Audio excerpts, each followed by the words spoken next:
Yo, what's up guys, Alf here, and today I feel like it's finally time that we have a discussion about how basically I feel Eldrazi is just ruining the historic metagame right now.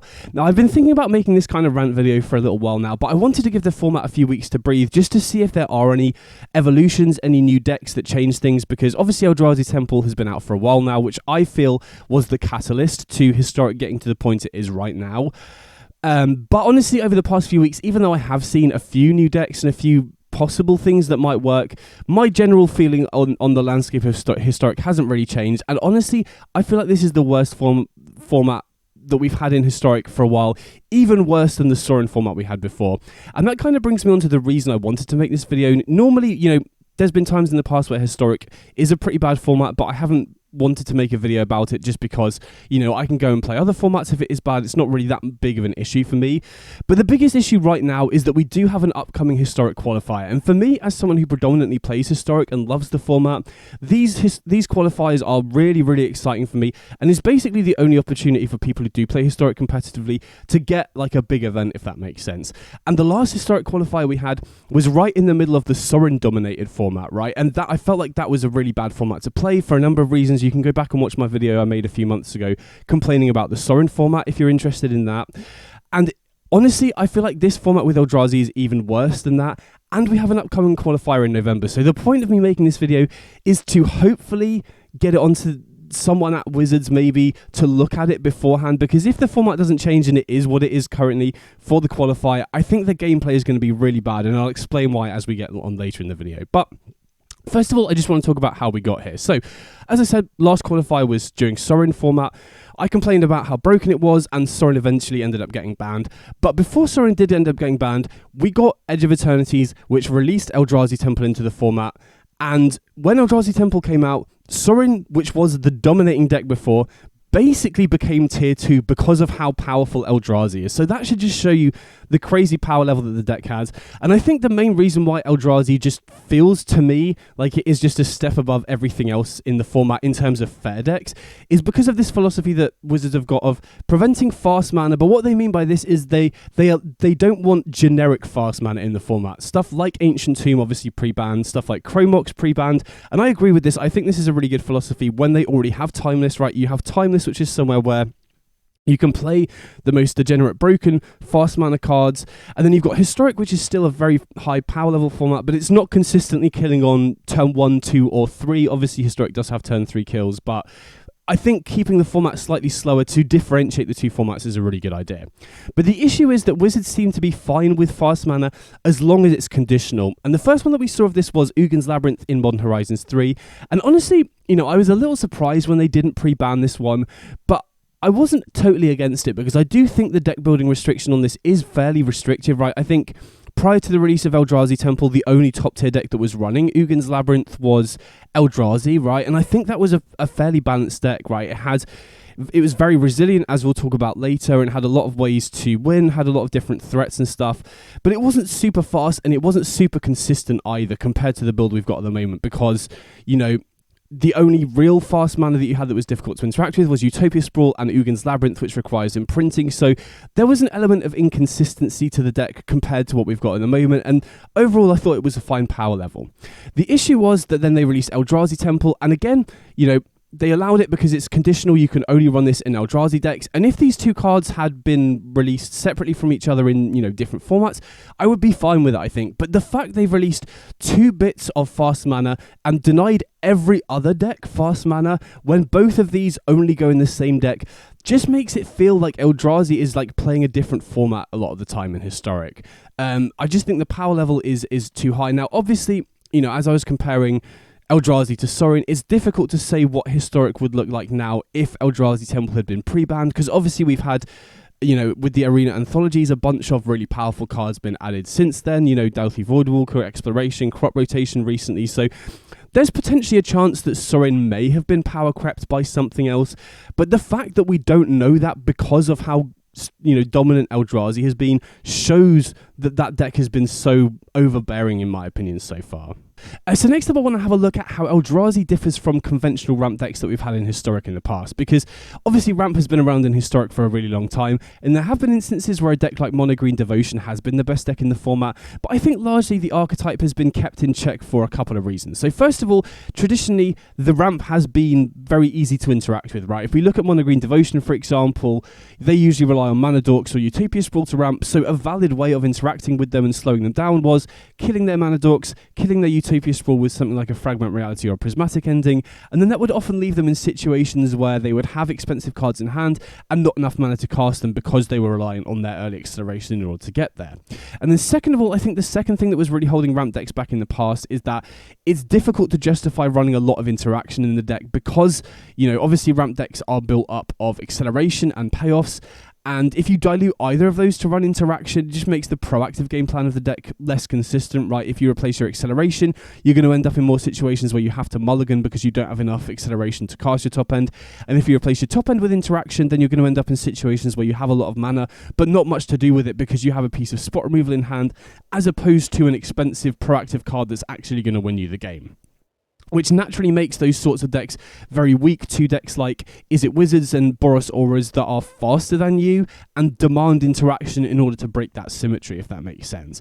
Whereas if we have a look at Eldrazi, because a big portion of their acceleration is in their lands, it's so much more difficult to interact with. Now, obviously, they still run Utopia Sprawl, they still run Talisman of Curiosity and other talismans depending on what colour combination they're playing, which you can interact with, but the fact that these are both non-creatures makes it difficult for a lot of, conventional decks to be able to remove them in the main deck especially. But the fact you've got Eldrazi Temple and Ugin's Labyrinth on lands, you've got Rumble, which obviously you can take out the spawn token, but they still get the other card. You've got Kozilek's Command, which is really difficult to stop as a ramp piece as well. So it feels almost impossible to consistently interact with the acceleration in Eldrazi, which cuts that off as an avenue of attack against it. And then secondly, because they have a lot of their acceleration in their lands, it frees up main deck space in order to run interaction. And these pieces of interaction in Eldrazi are even better here because they synergize with your proactive game plan, right? Kozilek's Command isn't just interaction, it's interaction plus ramp, it's interaction plus card draw, it's interaction plus graveyard hate. I honestly feel like Kozilek's Command is probably the single best piece of interaction in the entire format. And so ramp decks have gone from not really being able to justify running interaction to being uninteractable and also running some of the best interaction in the entire format. Not to mention Ugin's Binding as well, which oftentimes acts as a one-sided board sweeper if you've got a Null Drifter or other top end you can cast as well. So it feels like Eldrazi have really removed all of the the stabilizers that were keeping traditional ramp decks in check in the past. And then if we look at the threats in Eldrazi, it's so difficult to consistently interact with these as well, right? So Micah Spawn, Devour of Destiny, Null Drifter, Emrakul all have cast triggers, Thought-Knot Seer has an ETB, Faceless Agent has an ETB, so it just means that creature removal isn't good against them really either. So if we look at the three types of interaction that you usually have to interact with the opponent, creature removal obviously can be good against Linebreaker, Fleshraker and Sire of Seven Deaths, but doesn't hit the majority of the rest of their threats, so it isn't really a consistent way of interacting with them with that. Counter spells, because of the cast triggers, well, obviously outside of Consign to Memory that I'll talk about in a minute, but traditional counter spells aren't good against them either because of the cast triggers on the majority of their cards. Not to mention, a lot of builds are also running Cavern of Souls, which makes that less effective as well. And then discard spells, in theory, should be good against Eldrazi, but discard spells, the big issue with them if you're relying on them as your way to stop the opponent's top end is it doesn't help against whatever the opponent draws off the top, right? And traditionally, discard spell decks are weak to decks that have a high density of good top end that they can draw into. And Eldrazi is just all gas, right? Partially because if they're running Ugin's Labyrinth, they need to be running a high density of 7 drops to enable it. So if they have 7 mana, all of these are incredibly good top decks. Micah Spawn's a great top deck. Thought-Knot Seer can be a great top deck. Malevolent Rumble can be a great top deck. Kozilek's Command is a great top deck. So Eldrazi is all gas, which makes it naturally resilient to discard decks. Not to mention, discard decks are normally slower, less synergy decks, which traditionally have a bad matchup against Eldrazi anyway. So literally all three types of commonly played interaction are just bad against Eldrazi. And then on top of that, I just don't think outside of Consign to Memory there are any consistently good sideboard cards as well, which is what we'll look at in a second. So what I've done here is I've just quickly replaced Capala's sideboard. This is his Simic list, by the way. Shouts out to Capala. And I've just replaced it with, these cards that are, sometimes commonly run as sideboard hate cards. These are the main ones that I've tried so far against Eldrazi, and I quickly want to run down them and explain why I think outside of Consign to Memory, none of these are just consistently good enough to beat Eldrazi. So Consign to Memory, like I said, I think is the one sideboard card that is actually good against Eldrazi, because it hits basically every single card in their deck. It's always going to trade up on mana. Using Consign to counter something like a Sire of Seven Deaths or another 7-drop is really good on as a tempo play. And then obviously you can replicate it in order to counter the cast triggers as well, which is something that conventional counter spells really struggle against. And using that to counter something like a Sowing Mica Spawn and the cast trigger can often leave the opponent in situations where they have top end and they're unable to cast it if they were reliant on the Mica Spawn to bridge the gap towards their more expensive top end. But having said that, even then, if they happen to have enough lands, that doesn't necessarily work out.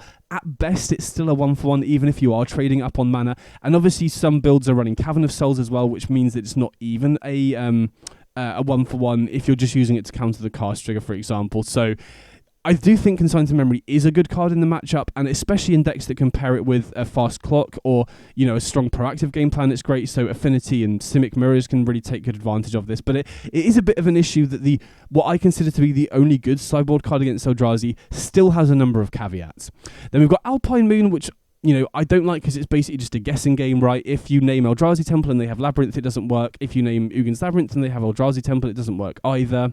The next up, we've got these cards that destroy non-basics and replace them with a basic. So we've got White Orchid Phantom, Cleansing Wildfire, and Ghost Quarter all kind of fall under this bracket. And I have a bit of an issue with these cards because I think all well-built Eldrazi lists should be running Utopia Sprawl. I've seen just quick caveat here I want to get on, because this is something that does frustrate me a little bit. I've seen a number of Eldrazi aggro lists that aren't running Utopia Sprawl, which is kind of mad to me, because in those sorts of lists, if you're not running Utopia Sprawl, you're entirely relying on Eldrazi Temple and Ugin's Labyrinth in order to accelerate. If you don't have either of those, you're not doing anything before turn 3, really. The only plays I've seen those decks run, if you don't have, Eldrazi Temple or Ugin's Labyrinth, is like, a Talisman, a Malevolent Rumble, or an It that heralds the end. You don't actually cast your powerful Fleshraker, Line Breaker before turn 3, which is super slow, which means that you're reliant on basically hard mulliganing to either Eldrazi Temple or Ugin's Labyrinth plus a 7-drop, and if you're doing that, you're going to consistently have to mull down to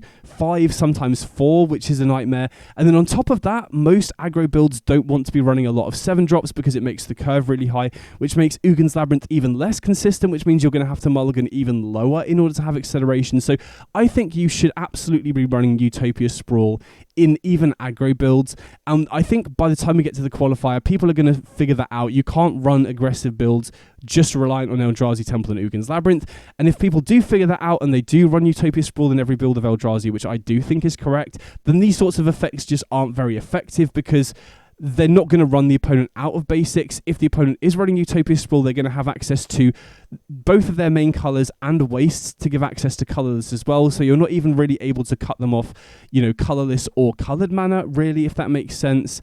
And then not to mention, outside of White Orchid Phantom, neither of these really impact the board either, right? I think Cleansing Wildfire is probably the best card that Jund midrange or Rakdos midrange has against Eldrazi. But the issue with these cards, if the opponent is running Utopia Sprawl, which, like I said, I think most people will be on for the qualifier, if nothing happens to Eldrazi, is that this only puts them down 1 mana, which means these cards are only really effective if the opponent has kept a hand where they don't have enough lands to cast their stuff, if you cut them off a mana, right? If they have a 3-land hand with Eldrazi Temple and they don't draw another land so they can't cast the Sowing Mica Spawn, then it can work. But if they just happen to have enough lands, these cards just aren't really effective. Not to mention Cleansing Wildfire just doesn't do anything proactively, right? You do get to draw a card, which is nice, but you're not impacting the board in any way.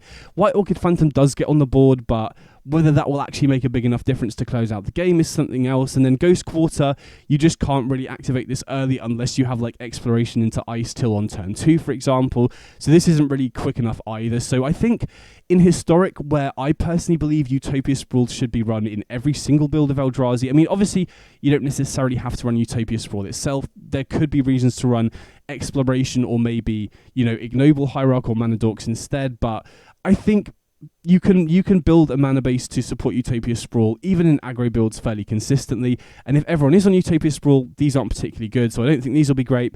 Then similar thing for Damping Sphere. This can be effective, but the big issue with Damping Sphere is it doesn't stop Utopia Sprawl, it doesn't stop Kozilek's Command, it doesn't stop the opponent just naturally having lands. It's weaker against the low to the ground builds with Linebreaker and Fleshraker. So whilst this can be good against specific draws of Eldrazi, there are also a pretty big variety of draws that this doesn't really impact.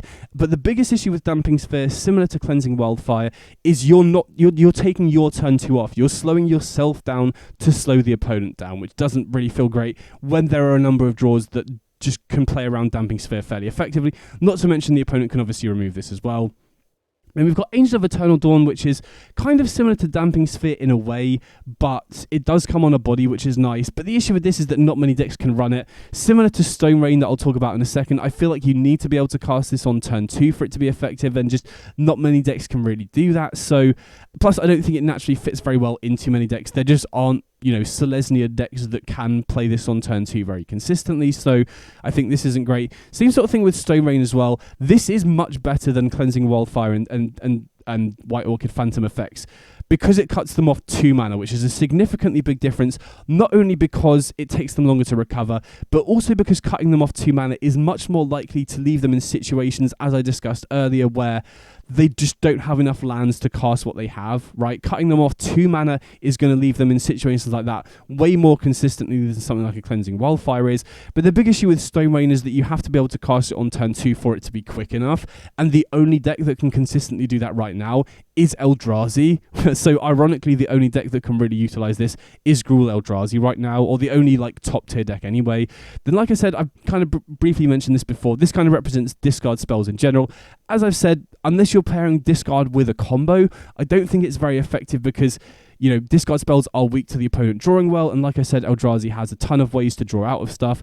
And then obviously Ghost Quarter I've talked about that already with Cleansing Wildfire and White Orchid Phantom. So the point I'm trying to get across here is the 3 typical types of interaction that you have, discard spells, counter spells, and creature interaction, just aren't very good against Eldrazi. And then all of the sideboard options, apart from Consign to Memory, aren't that consistently good either. Now, I'm not saying these aren't worth running, and I'm not saying they won't work some of the time. Like, if you're running Jund, you absolutely should be running Cleansing Wildfire, and being able to flash it back with Jostle is really nice, for example. But I just don't feel, even if you're running these cards outside of Consign to Memory, that it is going to consistently win you those matchups. Sure, it will help, and if you are determined to run Jund, your best option is probably something like a Cleansing Wildfire, but I just don't think it's enough to move the needle on the matchup. You'll win some games, but there will be a lot of matchups where you slam a Damping Sphere on turn 2, but the opponent has Utopia Sprawl into Kozilek's Command, and they just get to largely ignore it, and you've taken turn 2 off your proactive game plan, so you're also behind now as well. So the point I'm trying to get across here is interacting doesn't really work, and you don't really have good ways to pivot in your sideboard unless you're running a blue deck like Affinity or Simic that can board into Consign to Memory and has a strong proactive game plan anyway. And even then, if you're playing Affinity, you're super vulnerable to stuff like Ugin's Binding as well. So I don't think it's possible to run a deck that has a bad or close matchup against Eldrazi and fix it post-sideboard. And the big issue there is that it's basically just pushing out interactive decks. It's basically incentivizing you not to try and interact, because interacting with Eldrazi just doesn't work. So it's pushing the format in a way where you either play Eldrazi, or you just ignore what Eldrazi is doing and you try and just play a super linear fast deck. So in my opinion, I think, obviously, if you're playing on ladder, you're going to face a variety of decks. Not everyone's playing Eldrazi because some people don't like it, but I'm talking about the qualifier here. When it gets to the qualifier, the way I see things at the moment, I feel like the format is going to devolve to, you either play Eldrazi, and there are a billion different Eldrazi variants. And also, I want to quickly talk about that as well, because, whilst these cards can be good and you might have a game plan against certain decks, there's so many different varieties of Eldrazi that all require different answers, that even if you have a solid game plan, you're playing Jund and Cleansing Wildfire is effective against these sorts of ramp variants. Cleansing Wildfire isn't very good against the aggro builds if they're running Utopia's build, which I think they should. It's not very good against the Echoes builds. It's not very good against the Brood Scale builds that, don't really care about the Cleansing Wildfire as much because their cards are a lot cheaper than the ramp builds, which have a lot of 7-drops. And then, say, for example, I've heard hype from a few mates about stuff like Esper Blink, which I could see being good because you can go over the top of the ramp builds traditionally. But what if they've got Torpor Orb? You don't have an answer for that. What if they can exile Ugin's Binding to bounce your board? You don't necessarily have an answer for that. If you do build a fair deck that can potentially go over the top of Eldrazi in a fair matchup, you've then got to consider the combo Eldrazi variants like Echoes of Eternity. So if you do have a super grindy deck like Esper Blink maybe that is capable of naturally going over the top of fair Eldrazi, you don't really have a good answer for, Emrakul the Promised End. You don't really have a great answer for combo builds like Brood Scale that can go infinite, like Echoes that can essentially go infinite as well. So if I had to guess what the format would look like going into Qualifier weekend, if there are no changes on the ban list to hit Eldrazi, for example, then I think you've got 3 main options. You either play Eldrazi, obviously there's a ton of different variants, and I'm sure many people are going to try and figure out what the best variant is.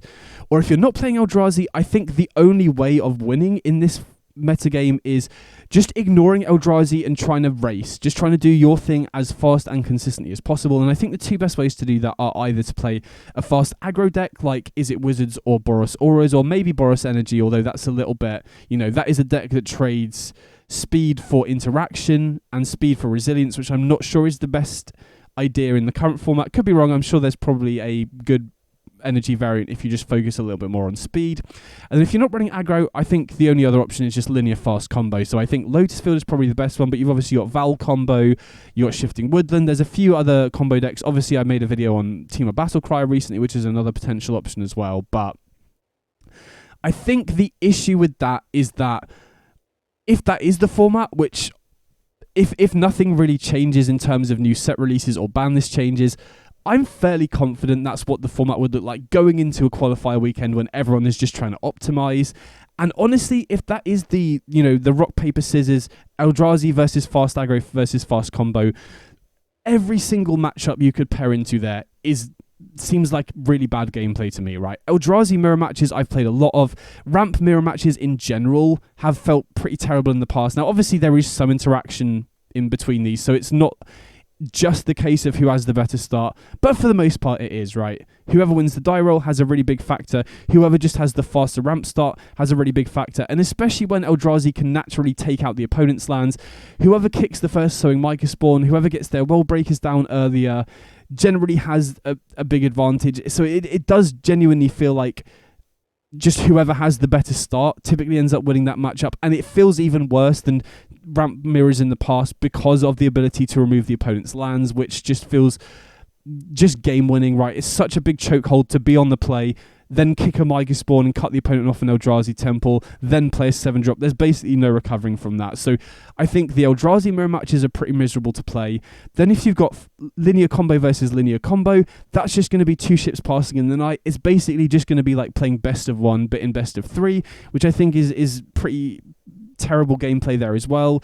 Obviously aggro versus aggro is a little bit more interesting, but even then I think the aggro decks are going to be incentivized to not run as much interaction unless it synergizes well with your proactive game plan, because, like I've said, interacting with Eldrazi isn't really that great. So I think the aggro decks are going to be less interactive, which again is going to lead to more 2 ships passing in the night sort of gameplay.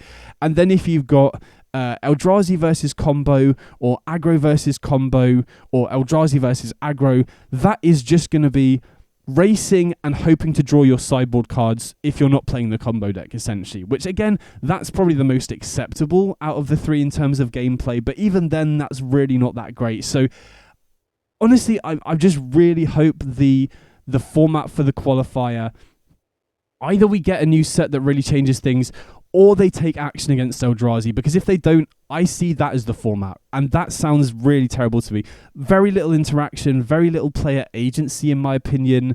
Everything's just trying to be super linear because interacting just doesn't really work consistently.